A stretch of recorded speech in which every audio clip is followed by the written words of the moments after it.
جس نے کوشش کی وہ کامیاب ہو گیا۔ نیکیوں کے حصول کی کوشش کرنی چاہیے، لیکن کوشش جد و جہد کے ساتھ ساتھ توفیق الہی بھی لازم ہے۔ اس میں شک نہیں کہ بعض اوقات بندہ کوشش بھی کرتا ہے، ناکام ہوتا ہے، لیکن زیادہ تر کوشش کرنے سے اللہ تعالیٰ کامیابی عطا فرما دیتا ہے۔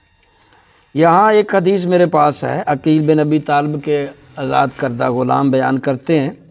نبی صلی اللہ علیہ وسلم ایک دن مسجد میں تشریف فرما تھے اور صحابہ کے مجمع کو بیان کر رہے تھے، واعظ کر رہے تھے۔ اسی اثناء میں 3 لوگ مسجد کے اندر آئے اور وہ تینوں نے آ کر سامنے ایک شخص تو بالکل حضور کے پاس آگے آ کے بیٹھ گیا، اور دوسرا کچھ دیر رکا رہا، پیچھے کھڑا رہا، اور پیچھے پھر سائیڈ پہ بیٹھ گیا دور، اور ایک چلا گیا۔ آپ صلی اللہ علیہ وسلم جب واعظ سے نصیحت کرنے سے فارغ ہوئے تو فرمایا، میں تمہیں 3 آدمیوں کے حال سے خبر نہ دوں؟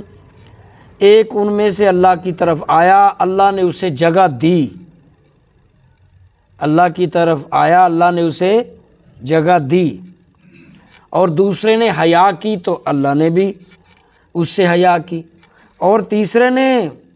اللہ سے منہ موڑا تو اللہ نے بھی اس سے منہ پھیر لیا۔ یعنی 3 آدمی آئے تھے، ایک بالکل حضور کے قریب آ کے بیان سننے لگ پڑا، تو وہ اس نے کوشش کی نا حضور تک پہنچنے کی، واضح نصیحت کے مجمع میں آنے کی کوشش کی، تو وہ اسے مل گیا، ثواب ملے گا، اس کو اجر ملے گا،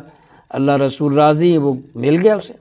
ایک نے حیا کی، یعنی دل ڈگمگا رہا تھا، بیٹھوں نہ بیٹھوں، واز سنوں نہ سنوں،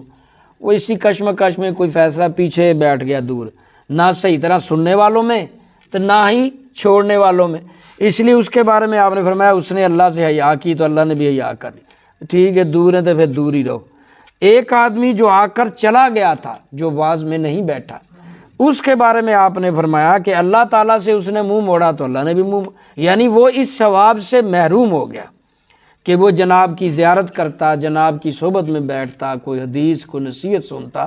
وہ اس کو 3 آدمی آیا، اور انہوں 3 حالتوں کو آپ غور کرو۔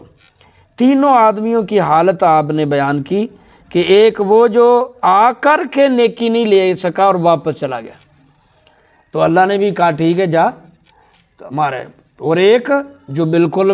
دل سے خوش ہو کے پاس بیٹھا، جناب کی زیارت بھی کی، زیارت کرنے کا علیحدہ ثواب ہے، جناب کی گفتگو بھی سنی، گفتگو سننے کا، نصیحت سننے کا علیحدہ ثواب ہے،